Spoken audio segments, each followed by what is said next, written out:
What's up, everybody? It's Sir Mill coming to ya from the Small Fry Show on this rainy Saturday morning. So, tonight's video, this morning, whatever you want to call it, we're going to talk about being Chris, thinking in the moment, reacting in the moment, all that great stuff.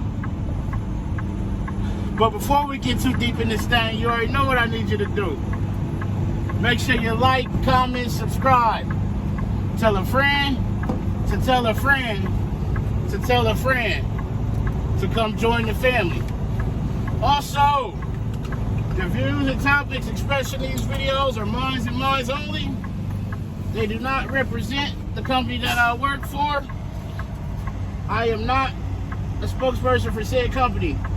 Now that we got that out the way, how everybody doing? Hopefully everybody's well. As soon as we get off the yard, we're gonna roll this window up. I like to have my window down just in case somebody blowing or yelling or trying to get my attention. I'm dragging something, you know, anything. So we're gonna get this window up and get the chit-chatting real quick, and I'm gonna explain to y'all how this video came about. And if you haven't already noticed, I shared a picture. We got a new tractor on this run. 2024 Kenworth T680 Next Gen. This baby had 73 miles on it when I got it. 73 miles. That was from the plant to here, which, if y'all don't know, I'm in Columbus, Ohio, and the plant is down in Chillicothe, Ohio. So they drove it from the plant to here. So I want to talk about being Chris, being on your stuff, on your A game. You know, just a lot of stuff is going to take experience. You're going to have to go through it. You know, these simulators and all that stuff, it can help you, but it's not going to be like the real world. You're not going to have the stress of the real world. The you know, being up on the wheel and when it's windy, trying to account for that type of stuff. That doesn't put into play your adrenaline and things like that. You know, how you're reacting and your brain, and you know, when your body releases dopamine and stuff like that. It's crazy.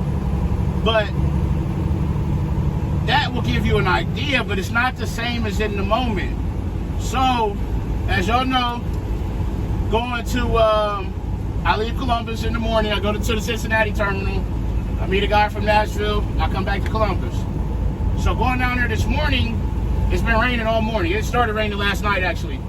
So going down there this morning, I noticed when I was getting on the, from 71 South to 275 West to go around the top side of Cincinnati, I noticed I smelled fuel. So only a few things can happen. Either I'm leaking fuel or somebody leaks fuel through there in that moment. You know, not in that moment, but at some point in time, some fuel leaked through there. It was really strong. So I'm driving, you know, I get down to my exit, which is Musteller. And when you're getting off on Musteller, you kind of come, and then the ramp goes down, but it's like an S-curve. It banks pretty good to the right, and it banks back hard to the left. Well, as I'm coming down the ramp and I go right and I bank back to the left, I put my foot on the brake, which is normal. I started sliding towards the guardrail. Literally, as soon as I put my foot on the brake and tried to turn the wheel, it felt like I was on ice. Now, what's in front of me is a guardrail and a little wall like this, because you go over top of a little bridge, a little concrete wall. So in the moment, it caught me off guard. So I'm like, whoa, you know, you get that panic feeling, but it also, with experience, I've been doing this a little over 16 years, you kind of start working through your progressions. Okay, let me get off the brake, because as I'm braking, the tires are trying to grab and they can't. That's helping push me. Let me try to get off the brake and try to gain some control and work through, you know, counter steering or steering with it, whatever that needs to look like. And I was able to kind of talk myself through it and work myself through it. And I was able to come out of that skid, because that's what I was in, was a skid. And kind of get myself down to the traffic light. Now, you know, the bad scenario would have been sliding into the guardrail, which was a possibility if you don't correct it. And if you don't correct it soon enough, if you're not reacting in the moment and being crisp and up on it, it may react too late, and then it's you behind the 8 ball already. So a lot of this stuff, like I said, you're gonna have to go through it, learn through it, work through it. Hey, if this happens, what am I going to do? You may end up doing that. You may not. But at least you have a plan in place. And that's the things that is going to make you a good driver and help you have a good, long career. Now, I can smell the fuel plain as day outside.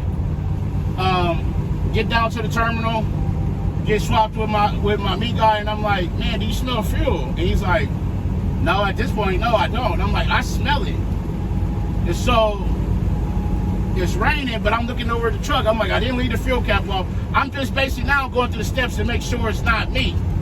Did my fuel cap come off? Did I bust the fuel tank? Am I leaking it out of the overflow, or any of that? No. So we, exchange paperwork, chit chat, swap trailers. Now when we swap trailers, now he's like, man, I smell fuel now, man. He's looking like, man, I didn't smell it when I was first got here. And I'm like, I know, because it's either something that I drove through, which is why I was asking him, did he smell fuel? And he was like, yeah, I definitely smell it now. So now that we switched trailers and I'm on his side, I don't smell the fuel anymore. And so I definitely ran through some fuel that somebody spilled out on the road. But the fuel in the rain, it's like an ice rink. It's a recipe for a disaster. But those are things that, you or myself may not think about, but they happen. It's rain, we're taking it easy, but you go to get on the brake and you're like, oh shoot. Or if it's snowing and you get in the skid, or somebody comes out in front of you, or a guy hit my mirror the other day, brand new truck, somebody hit my mirror, he came over the line and hit the mirror. Things like that you can try to accommodate for or plan for, kind of expect, but you still don't know until it happens. But a lot of this driving is guesswork. They're guessing what somebody's gonna do. With experience, I know that this car, he itching up, he ain't paying attention, or I'm seeing him merge down on the highway and he's not, I can look through his mirror and see that he ain't looking in the mirror. So I know he's not paying attention. He's more likely to come over on me. Either I'm gonna hop out in the next lane, or I'm gonna slow down, give him the space, and then it happens and you're like, see, I knew it, you tell yourself like, I knew it. And that'll help you learn to trust yourself out here. Trust your instincts, your intuition, and things like that. That's what keeps you safe, out of harm's way. That's what ultimately allows you to make it back home at the end of your shift and to your family in one piece, because it's bad out here. It's bad, it's getting worse. The more people get into this trucking thing for money and just the wrong reasons, the worse the industry is getting. Freight is slow, so that's driving a lot of the aggression. And we gotta be as safe as we can be. And it's little things like that happens that reminds you, to sharpen up, or, think on your toes, or whatever that looks like. If you're driving out in the country, I-80 through Nebraska and Wyoming, you're not going to drive out there the same as you would drive through Chicago. It's different. It's metropolitan. It's city stuff. If the walk sign is on, the light ain't going to change. But if it's starting to blink, or it's saying don't walk, and it's been that way for a while, it's a chance the light may change. That's part of city driving. If there's skid marks on the road, a lot of skid marks, that light is on a tripper. So if somebody pulls up, they're going to trip the light. It's going to change. Things like that is you think and you see over time, and you put that in your memory bank, and okay, cool. That's why experience is a good teacher. So that was just something that happened to me this morning, and I wanted to share just to kind of be on your toes and expect the unexpected, because I definitely didn't, even though knowing the fuel smell, I didn't expect it in that ramp like that. But luckily I was able to navigate through it, work through it, and we came out the same way we came in, which is in one piece, undamaged, unscathed. Which, okay, if you hit the guardrail, then you do the accident report, it is what it is. Equipment can be replaced, but lives can't. So we work on all that other stuff later. We work about the equipment later. That's why companies pay insurance for because things do happen, unfortunately. No, the lives are what's most important. So just remember to be crisp, be on your feet, just pay attention, look for signs, look for things that people ain't paying attention, or they may hit you, or the road is a little slick, you're starting to break traction, or it's shiny but you ain't kicking up no spray, and it's 32, 33 degrees and it's hovering, It's 35, but the road had been below zero for the last 2 weeks, and now you know the road is still a little wet. I mean, it's still frozen, so it's raining, but it's freezing on contact. Those are things you gotta think about out here, constantly, all day, every day. You can run I run Cincinnati to Columbus every day, Columbus to Cincinnati and back every day, but every day ain't the same.